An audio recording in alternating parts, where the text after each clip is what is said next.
The long table at Wexcombe Hall had been set for 30, and at the head of it sat a man no one in the county quite dared to look at directly. Candlelight ran the length of the linen in a single trembling seam.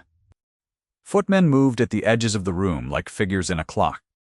At the far end, near the place where the lowest guests were seated, a young woman in a plain gray gown lifted a decanter and began to fill the glasses along her side of the table, her hand steady, her face composed, her thoughts 1,000 miles from the small ceremony she performed.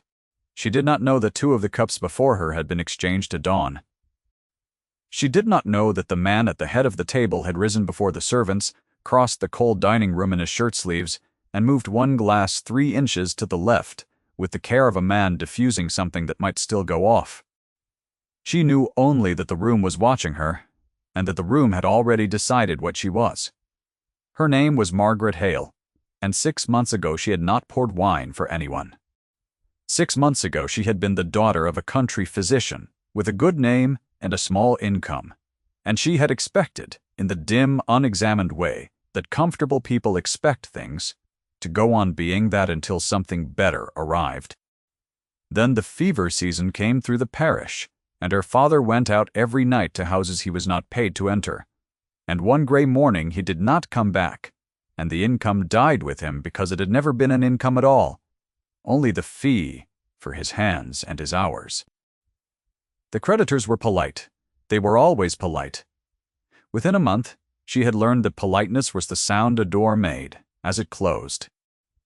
If you have ever watched a life you assumed was solid turn out to be only borrowed, stay with this one a while. There is more here than a girl pouring wine. She had come to Wexcombe as a companion to old Lady Ashbourne, a position arranged by a clergyman who had known her father, and it was Lady Ashbourne who had brought her to this dinner, seated her among the poor relations and the unmarried daughters, and then forgotten her entirely the moment a baroness arrived. So Margaret had made herself useful, because usefulness was the only currency she had left, and usefulness meant the decanter, and the decanter meant that the whole table could see exactly where she belonged. To the great families gathered under that ceiling, she was the physician's girl. To the season, she was nobody at all. The Duke of Wexcombe was 38, and he had buried a wife. This much everyone knew. What they did not know, what they invented in the absence of knowing, was the rest. They said he was cold. They said he had let the first Duchess waste in a wing of the house no one was permitted to enter. They said the grief had hardened in him the way water hardens into a thing that can cut. He let them say it. He had found, over 4 years, that a reputation for coldness was a useful wall, and that a man who is thought to feel nothing is asked to explain nothing. He sat now at the head of his own table with his hands quiet on the cloth, and his eyes moving. Once, twice, down the length of the room to the gray gown at the far end, and then away before anyone could mark where they had gone. The dinner proceeded as such dinners do. There was soup, and there was a remove of fish. And the conversation arranged itself by rank the way iron filings arrange themselves around a magnet. Beside the Duke sat his late wife's mother, the Dowager Countess of Marsden, a woman of 70, with a straight back and a fan she held a half-inch too high, and she had come to Wexcombe with a purpose she had not yet declared. On her other side sat her great-niece, Lady Sophia Carr, 19 years old, and dressed in ice-blue silk, a young woman who had been told since the schoolroom that she was the correct shape for a duchess, and had never once been given reason to doubt it. It was the dowager who first noticed the girl with the decanter. She noticed her the way a careful housekeeper notices a cracked pane, as a small, wrong thing that would have to be dealt with before it let the weather in. "Who is that?" she said, not quite a question, to the Baroness at her elbow. The Baroness did not know the companion, supplied Lady Sophia, in the bright, incurious tone of a girl reporting the weather. Lady Ashbourne's, the physician's daughter. They say there is nothing left at all. She said it without malice, which was somehow worse than malice. She said it the way one names a fact that requires no feeling, and the dowager's fan dipped 1/4 of an inch in acknowledgement, and down the table the words traveled in the small, leaning way that words travel. until they reached the place where Margaret stood, and she heard them, and her hand on the decanter did not so much as tremble. She had learned that, too. She set the decanter down. She folded her hands. The physician's daughter. They say there is nothing left at all. What none of them saw, because they were not looking at him, was that the Duke had heard it as well, and that something in the set of his jaw had changed, a small hardening, gone before it formed, the way a stone shifts under water without breaking the surface. She had not meant to be at Wexcombe at all that season. The arrangement with Lady Ashbourne had been meant for a different girl, a niece who had married instead, and Margaret had taken the post at 3 days' notice with one trunk and her mother's wedding ring sewn into the hem of a petticoat against the day she would have to sell it. The ring was the only thing she had kept. Everything else had gone to the polite men with their polite ledgers. The books, the instruments, the small good furniture, the house itself with its garden where her mother had grown lavender that scented the whole front room in July. She had stood in that empty front room on the last morning and understood that she was now a person things happened to, rather than a person who happened to things. And she had decided, with the cold clarity of someone who has nothing further to lose, that she would at least choose how she stood while it happened. So she stood straight. She poured the wine, she answered when spoken to, and was silent when she was not. And she watched the great house run the way her father had taught her to watch a patient, noting what was healthy and what was not. And Wexcombe, for all its grandeur, was not a healthy house. There was a wing that was kept shut. There was a name. No servant said aloud. There was a master who came down to breakfast before anyone, and was gone before the family stirred, and a small boy of 5 who was kept upstairs with a nurse, and brought down only to be looked at like a portrait, and then taken away again. The boy was called Thomas, and he was the Duke's son. And the first time Margaret saw him properly, she was carrying a tray of broth to Lady Ashbourne's room, and she found him sitting alone on the back stairs in the dark, his knees drawn up, perfectly silent, a child who had already learned that crying brought no one. The stairwell was cold, and smelled of tallow and old stone, and the only light came from a single rushlight guttering in a sconce 2 flights below, so that the boy was little more than a small shape against the deeper dark. She could have passed him a wiser servant in her position, would have carried the broth up and said nothing and kept her place. She set the tray down on the step instead.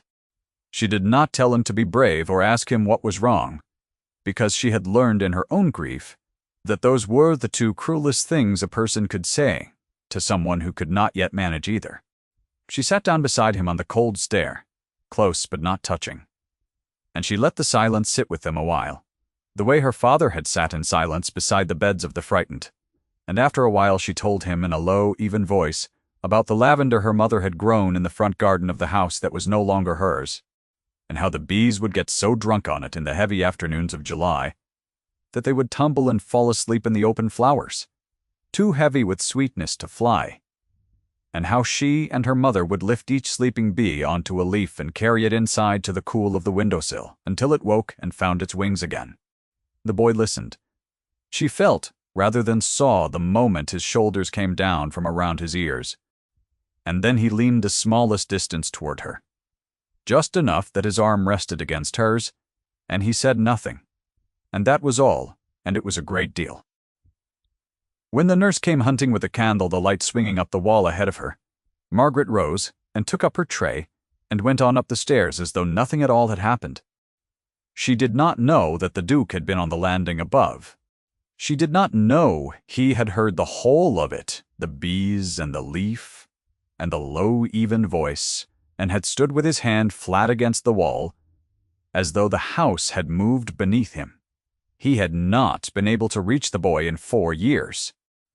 He had tried in the clumsy, unpracticed way of a man who had been a soldier, and then a widower, and never, in any season of his life, a tender thing, and the boy had grown more silent under his trying, and the Duke had come to believe that this too was a thing he had ruined by being what he was.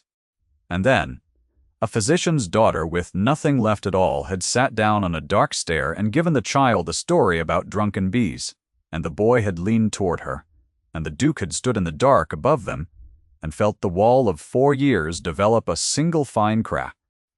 He began after that to watch her. He did it carefully, because he did everything carefully. But he watched. He saw that she ate little, and gave half of even that to the boy when she thought no one marked it. He saw that her gown had been turned and retrimmed until the seams could bear no more turning. He saw that she was educated past her station, that she corrected a Latin tag. The vicar fumbled and then made it look like a cough. That she read the spines of his library with the hunger of a person kept from the table. He saw one afternoon through a window that she had taken Thomas into the walled garden and was teaching him the names of plants, kneeling in the wet earth in her one good gown, without any apparent thought for it, and that the boy was laughing, actually laughing, a sound the Duke had not heard in the house since before his wife died. She had a trowel borrowed from the gardener, and a smear of dark soil along her cheekbone. And she was showing the boy how to press a cutting of rosemary into the ground and firm the earth around it with his small hands. And she named each thing as they came to it. The rue and the thyme and the late roses going over. And when the boy asked her why the bees still came so late in the year, she told him the bees came as long as there was anything left worth coming for, and the Duke at his window heard that too.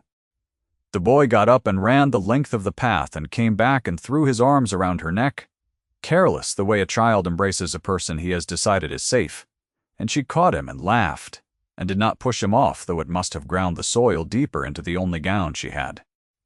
The Duke stood at the window a long time. Behind him the fire settled in the grate, and the afternoon went gold, and then gray, and still he stood. When at last he turned away, his steward was waiting with a sheaf of papers, the quarter accounts, and a lease to be renewed, and a letter to be signed, and the Duke took the pen and signed them, one after another, without reading a word, which in 38 years. The trouble when it came through the Dowager Countess, and it came in the way that all the worst trouble in that world came, dressed as concern. Lady Marsden had not travelled to Wexcombe merely to dine. She had come to settle a question that had hung unanswered for 4 years, which was the question of who would be the next Duchess, and she had come with the answer already chosen, packed in ice-blue silk and seated at her right hand. Lady Sophia was her great-niece. A marriage between Sophia and Wexcombe would knit the families that her own daughter's death had unstitched, would put a Marsden granddaughter at the head of this table, would give the Dowager, in her own accounting, a kind of victory over the grave. She had expected the matter to move quickly. A man like Wexcombe, isolated, grieving, and cumbered with a strange silent child, ought to have been grateful for the arrangement. He was not grateful. He was, in fact, scarcely civil, and the Dowager, who had spent 50 years reading the small weather of drawing-rooms, began to understand that something in the house was working against her, and she set herself to discover what it was. It did not take her long. She had only to follow the Duke's eyes, which he guarded well in company, and not at all when he thought himself unobserved, and they led her again and again, to the grey gown at the foot of the table, to the companion, to the physician's daughter with nothing left at all. "You cannot be serious," she said to him in the small drawing-room, in the private aside that was the first of the 3 times the thing would be said aloud. "A companion! A tradesman's child. You would set her over Sophia, over this family, over your own son's blood." Her voice did not rise. It never rose.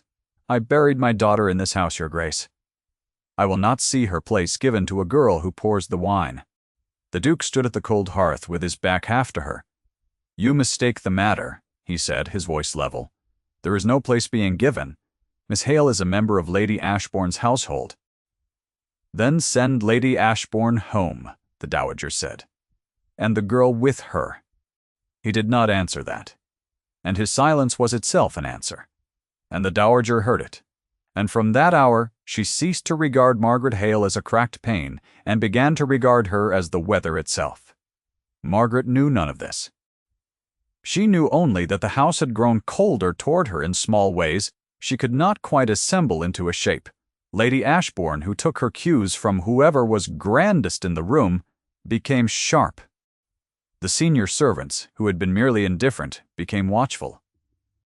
Twice she found her small belongings disturbed.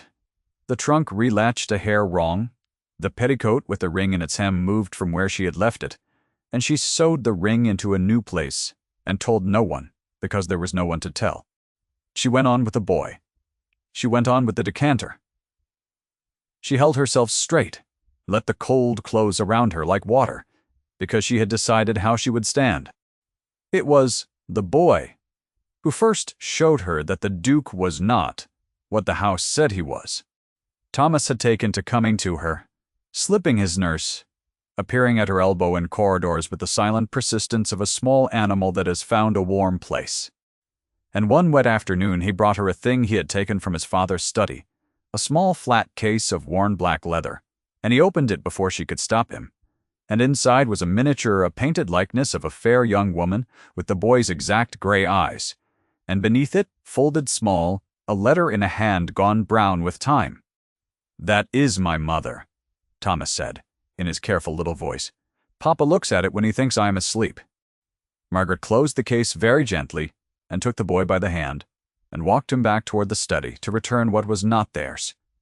And they met the Duke in the passage, and she watched the blood leave his face when he saw the case in his son's hand. She expected anger. Every man she had known would have been angry. Instead, the Duke went down on one knee in the passage, on the cold stone, so that his eyes were level with the boy's, and he took the case and held it a moment, and then he said, "Thank you for keeping it safe." And his voice was not level at all. And he looked up past the boy at Margaret, and for one unguarded moment she saw the whole of it. The grief and the failure and the long-held breath of 4 years. And then it was gone behind the wall again, and he rose and was the Duke of Wexcombe once more. She had seen it all the same, and she understood all at once what the shut wing was and the unsaid name, and the boy kept upstairs to be looked at and taken away. And she understood that this was not coldness. This was a man holding something so heavy that he dared not set it down for fear he would not be able to lift it again. That night, near the midpoint of all that would happen, she sat alone in her small, cold room and could not sleep, and she found that her thoughts went to him with a warmth she had no right to, and no power to stop. She told herself it was pity. She knew it was not pity. Pity does not make the breath catch. Pity does not make a woman aware, across the whole width of a great house, of exactly where one particular man is standing. What she did not know, what no one in the house knew, was that the Duke had a wound older than his wife's death, and that it bore directly on the danger now gathering around Margaret herself. 4 years before, his wife had not simply wasted in a shut wing. She had been ill, yes, but it was a slow ill, a wrong of the blood that the physicians could not name, and in the last months a tincture had been prescribed, a dose measured out each night, and the Duke had come at length to believe, though he could never prove it, and had told no living soul, that the dose at the end had not been only what the physicians prescribed. He had dismissed an apothecary and a nurse, on suspicion he could not voice. He had said nothing, because to say it was to accuse, and to accuse without proof in that world was to ruin himself and his son's name together. So he had buried his wife and his suspicion in the same grave, and built his wall, and learned to watch every cup that came to his table. He had become a man who switched the glasses at dawn, not from madness, from a vigilance that grief had sharpened into a permanent thing. And now the Dowager Countess of Marsden, who had buried her own daughter in this house, and never been told why the Duke's grief looked so much like guilt, had begun to move against the physician's girl, and the Duke, watching, had recognized the shape of it. He had seen at that dinner set for 30, the Dowager lean and murmur to a footman who was not one of his own, but one she had brought with her. He had seen which cup the footman touched, and so he had risen before the house woke and crossed the cold dining room and moved one glass 3 inches to the left. The cup meant for the girl exchanged for the cup that would now go by the seating to no one of consequence, to an empty place, and he had told no one, because telling was accusing, and he had no proof. Only the thing his sharpened vigilance had taught him to read. The dinner I have already shown you was the second dinner. There had been a first a fortnight before, and at that first dinner a glass had been poured for Margaret that she had not drunk, because the boy had upset it reaching for bread, and the wine had gone across the cloth in a dark stain, and a footman had been sick in the night and recovered. No one but the Duke, who had thought a great many things, and had begun from that night to watch the cups. The peak of the Dowager's confidence came at the Wexcombe ball, which was held a week later, and which the whole county attended, and which the Dowager had arranged with the Duke's grudging permission for the precise purpose of presenting Lady Sophia to the world as the future of the house. The ballroom was opened, the one with the high windows and the orchestra in the gallery, and the candles were lit in their hundreds, and the families came in their silks and their diamonds, and Margaret came in her one good gown that had been turned until the seams could turn no more. Brought along because Lady Ashbourne required a companion and forgotten the moment they crossed the threshold, she stood at the edge of the great bright room where she belonged, and she watched Lady Sophia dance ice blue, and laughing, and she watched the Dowager preside, fan held at its measured height, and she understood that she was witnessing a coronation, and that her own small warmth for the man at the center of it was a foolishness she would have to learn to put down. It was at the ball, in the public exchange, that was the second voicing of the thing, that the Dowager moved. She had drawn a knot of the grandest guests about her, and she said, in a voice pitched to Carrie without seeming to, "It is a charity, of course, keeping the girl. Wexcombe has always been soft about strays. The physician's daughter. You know, they say there is nothing left at all." And the knot of guests turned as she meant them to, and looked at Margaret across the bright floor. And the looking was the cut direct delivered to a girl who could not even be properly cut, because she had never been properly received. Margaret felt the looking land on her like cold water. She did not lower her eyes. She had decided how she would stand, and the Duke, who had been across the room, crossed it. He did not hurry. He came through the dancers and the diamonds, with the unhurried certainty of a man on his own ground, and the room marked his, coming the way a field marks a change in the wind. And he came to where Margaret stood alone at the edge of it all, and he stopped, and he said, in a voice level enough to be heard by everyone pretending not to listen, "Miss Hale, you have not danced. Will you do me the honor?" It was not a question.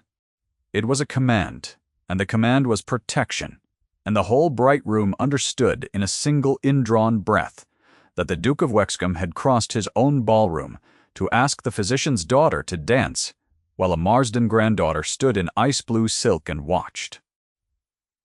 The Dowager's fan stopped.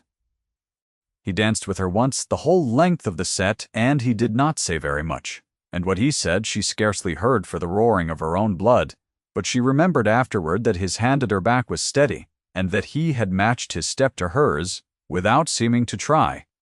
He had looked down at her with the wall entirely gone from his face, and she had looked up, and neither of them had said the thing, but it had been there in the small charged distance between them, undeniable, unspoken, a want that had nothing to do with charity or pity or the proper shape of a duchess.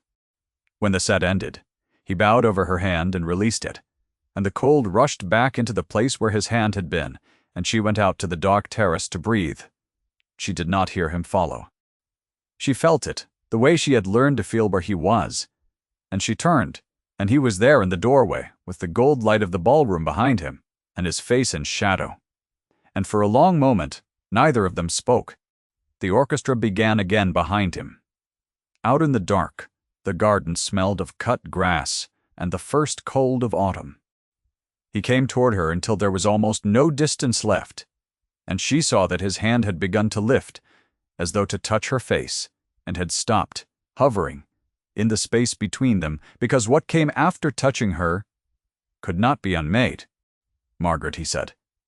It was the first time he had used her given name, and he said it the way a man says a word he has been holding in his mouth for weeks. "I am not a comfortable man. I have not been a kind one.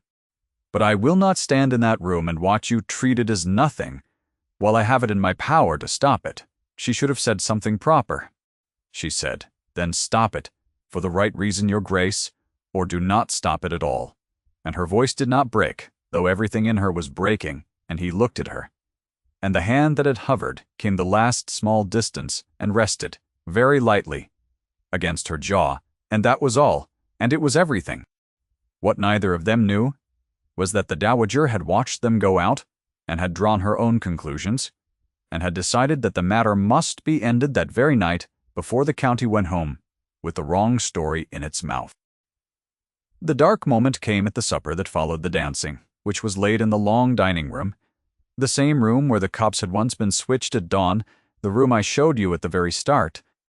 The whole company came into it, flushed and bright and hungry. They took their places, and Margaret, because she could not stop being what the house had made her, took up a decanter at the foot of the table to be useful, because usefulness was the only thing that was still hers. And the dowager, seeing her there with the wine in her hand, rose from her place at the Duke's side, and in a voice that cut clean through the chatter she delivered the third voicing of the thing, the one that came as a report to a third party, the cruelest of the three, because it was dressed as solicitude. "Do look," she said to the assembled room, to all of them, to the county, the Duke's particular friend, pouring the wine like the servant she is. Some women cannot be raised above their blood. The physician's daughter. They say there is nothing left at all, and I begin to think it is true, in more than money. The room went still. Margaret stood with the decanter in her hand, the whole bright, cruel county looking at her, and she felt the old cold close over her head, and she understood that this was the end of it, that whatever the man on the terrace had said, he could not stand against a dowager countess and a county, and the whole weight of the order that said a girl who poured the wine was a girl who poured the wine. She set the decanter down. Her hand was perfectly steady. She had decided how she would stand. And into that terrible stillness she said very quietly, the one true thing she had not been able to say before, not to gain anything, because there was nothing left to gain, but only because it was true and someone ought to say a true thing in that room. My father went out every night of the fever season to houses that could not pay him. He came home and washed his hands and went out again. He died of it. I have poured wine in this house, and I have been glad of the work, and I am not ashamed of my blood. I am only sorry for anyone who measures a person by it.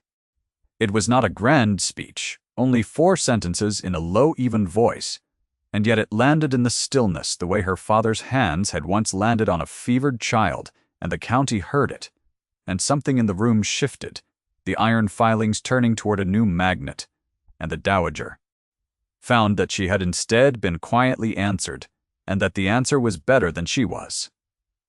And then the Duke stood. He rose at the head of his own table in the room where he had buried his wife, and his suspicion in the same grave, and the company turned to him, and he did not raise his voice, because he never raised his voice. He looked down the long table past the diamonds and the silks to the gray gown at the foot of it, and he said the thing once, the way it could only be said once, 12 words laid down in the silence, like a man laying down a weight he has carried too far. Miss Hale will be my wife. There is nothing more to discuss. No one breathed. The dowager's hand went to the back of her chair. Lady Sophia, 19 and correct, and suddenly unnecessary, looked from the Duke to the girl and back, and something in her young face to her credit was not anger, but a dawning and complicated relief. The county sat in its silks and understood that it had just watched the order of things reverse itself, in the very room where the order was most carefully kept, and that there was nothing to be done about it, because the man who had reversed it owned the room, the table, the candles, and the future. The Duke was not finished, though what remained he did not say aloud. He came down the length of the table past every grand, astonished face, and he stopped before Margaret, and he picked up the decanter she had set down, and he filled, with his own hand, a glass at her place, and he set the decanter aside, and he turned the glass once where it stood, 3 inches, into the place where he had taught himself to know the wine was safe, and only Margaret was close enough to see his hand do it, and only she, who had learned to read him, understood that the gesture meant something she did not yet have the whole of. "Sit," he said to her. The old command. The command that was protection. You have poured for everyone in this house long enough. Let someone pour for you. she sat. He filled the place beside her for himself, and he sat too, at the foot of his own table, among the poor relations and the unmarried daughters, in the place where she belonged, and by sitting there, he made it the head of the table, because the head of the table is wherever the Duke chooses to sit. The orchestra, which had faltered, found its feet again in the gallery above. The county, after a moment, remembered how to talk, and the Dowager Countess of Marsden, who had come to Wexcombe to settle a question and had it settled against her, gathered the rags of her dignity and sat down, and was in the end not destroyed, only corrected, only displaced, only shown the edge of a thing she had been too certain to see. It was later, when the county had gone and the candles had burned low, that he told her the rest. They sat together in the small drawing-room with the fire dying, properly chaperoned now by Lady Ashbourne, who had discovered overnight a warm and long-standing affection for her companion, and he told her about the first dinner, and the upset glass, and the footman, sick in the night, and about the apothecary he had dismissed 4 years before, and the dose he could never prove, and the morning he had risen before the house to move 1 cup 3 inches to the left. Because he had seen the dowager murmur to a man who was not his, he did not tell it as a confession. He told it as a man finally setting down a weight in front of the one person who had asked him to stop it for the right reason. "I could not prove it," he said. "I cannot prove it now. I sent her people away this morning, all of them, and I will never know with certainty what I prevented or whether there was anything to prevent. And yet I have watched every cup at my table for 4 years, and I find I would rather be a man who watched too closely than the man I was when I watched too little." Margaret listened. She understood that the cold she had read in him from the first was not absence but vigilance, the held breath of a man guarding a thing he loved against a danger he could not name, and that he had spent that vigilance without her knowing. On her. "You switched the cups," she said, "and I poured the wine, and I never knew?" "No," he said, "you never knew. You were braver than all of them without knowing you were in any danger at all. I should rather have you brave by your own nature than safe by my contrivance, but I could not bear to risk you, and so I did both, and told no one." And she reached across the small space between them and took his hand, the hand that had hovered on the terrace and had moved the glass at the table, and she held it, and neither of them said the great word, because they had learned, the both of them, that the body says the true things the mouth cannot manage. They were married in the spring, quietly, in the small church in the village where her father had once gone out every night to houses that could not pay him, and the boy Thomas walked between them down the short aisle holding a hand of each, and he had begun, in the month since the ball, to laugh in the house as he had once laughed only in the garden. The shut wing was opened and aired. The miniature in its worn black case was given a place on the mantel where the boy could see his mother's gray eyes, the same as his own, and no one looked at it in secret anymore because there was no longer any need for secrets. Margaret had her mother's wedding ring taken from the hem of the petticoat where it had been sewn against the worst day, and she did not sell it after all. And on a certain evening the following winter, with the snow coming down soft and steady past the high windows and the fire built up warm in the grate, the new Duchess of Wexcombe sat in the long dining-room where everything had happened, at the foot of the table that was now the head of it, and her husband came in from the cold with snow in his dark hair. And their son ran ahead of him, across the great room with no silence left in him at all. The boy had a wooden horse under one arm and a great deal to say about it, and he climbed up beside her without being told he might, and leaned against her side as easily as he had once leaned against her on the dark stair, and she put her arm around him and listened to the whole long history of the wooden horse as though nothing in the world signified more. On the sideboard there stood a small clay pot of lavender, that she had grown from seed in the walled garden, brought in against the frost, scenting the whole long room the way her mother's front room had once been scented in July. And on the mantel above the fire, the worn black case stood open, the fair young woman with the boy's gray eyes looking out at the warm room. She had never been permitted to be warm in. The Duke crossed to them. He did not switch any cup. He had not switched a cup since the night he stood at his own table, and ended it, because there was no longer anyone in the house who wished his wife harm, and a man cannot guard forever against a danger that is gone. He took up the decanter himself and poured for her, and then for himself, and he sat down beside her in the place where she had once stood pouring for strangers, and the boy talked, and the fire spoke in the grate, and outside the snow went on falling, past the high windows onto the dark gardens where the lavender slept under the frost, and the room was warm. And the lavender breathed, and the bees had there been any bees in winter, would have fallen asleep in it, and had to be carried inside on a leaf. If Margaret's story stayed with you, stay a moment longer, in the quiet of it, before you go. There are houses that learn to be warm again. This was one of them.